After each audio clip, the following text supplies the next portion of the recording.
surrendering our whole life to God? And surrender is a hard thing. It's not a one-time thing. I think it's one of those battles that takes place on the inside, in our imagination, in our dreams. Let's face it, whoever tells you when you're growing up to dream about surrender? The dreams I pursued for most of my life have been about being popular, having a successful career, the American dream with all kinds of money. Maybe I can be famous. I can be whoever I want to be, right? I've just got to keep the dream alive. Don't stop believing. Then one day I hit rock bottom and began to think, what if I'm believing and dreaming about the wrong things?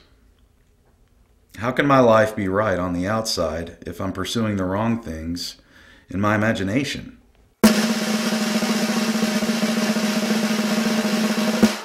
About 5 years ago, I was working in the music industry and I had a lot of money. I had a girlfriend that I really loved, but as it turned out, she didn't love me as much as I loved her.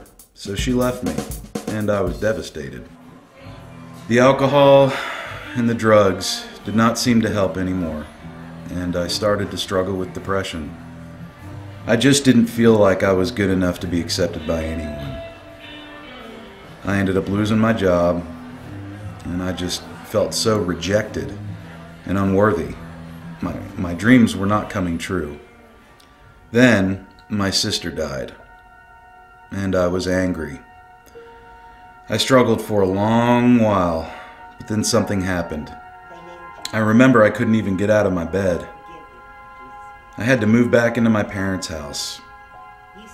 It was so embarrassing. I felt like I was a little child. My mom even read one of the old children's books that she used to read to me at the supper table when I was younger. But it was the words in that book that changed me. And I had heard them before, but somehow this time it just made more sense. The story told me that even with all of my flaws and junk, that God sent His Son Jesus to die for me. And then Jesus rose from the grave. Once I heard that, I started changing. My dead life started to live.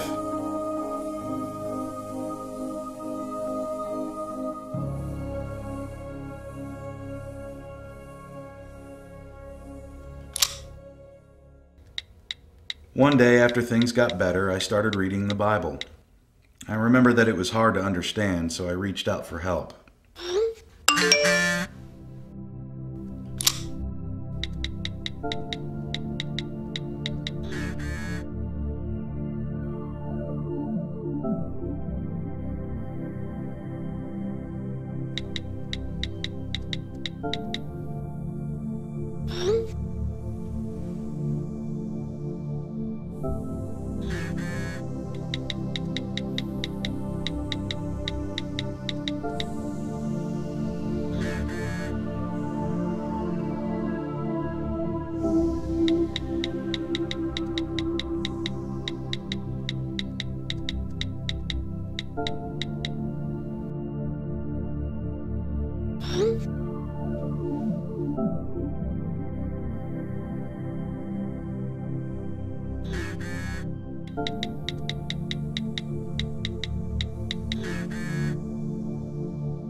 Shortly after that, I found a church. And when I went to worship and started doing the things that we did in church at home, that's really when my habits and desires started changing. Not just doing things out of obligation, but I really wanted to worship God. I was hungry for God.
What makes someone take a complete stranger into their home?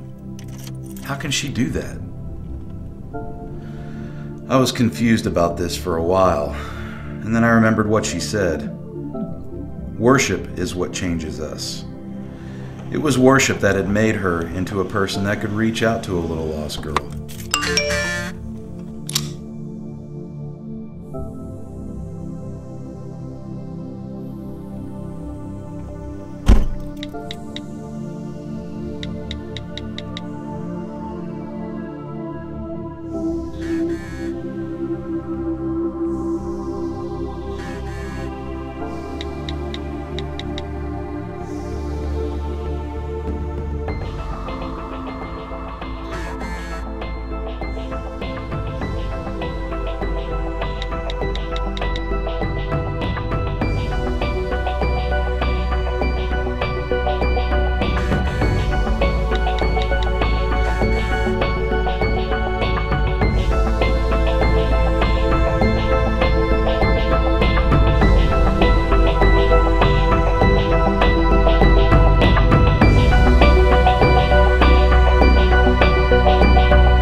Now I'm beginning to see that you can't really be whoever you want to be when you grow up. No matter how much you dream about it or how hard you work. Even getting married, having a family, or getting to retire at an early age. None of that happens unless that is God's will for you. Finding our hope in God and His plans for us is the only thing to pursue. And worship helps us surrender to God's plan for us. In the middle of all the mess of this world, worship is a place of stillness with God. This is how we die to ourselves and live resurrected lives.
And I can't really tell you my story without reading from the Bible. So let me leave you with these words from Revelation 22 and Psalm 27. No longer will there be any curse. The throne of God and of the Lamb will be on the earth, and his servants will serve him. They will see his face, and there will be no more night. They will not need the light of a lamp or the light of the sun, for the Lord God will give them light, and they will reign forever and ever. I remain confident of this. I will see the goodness of the Lord in the land of the living.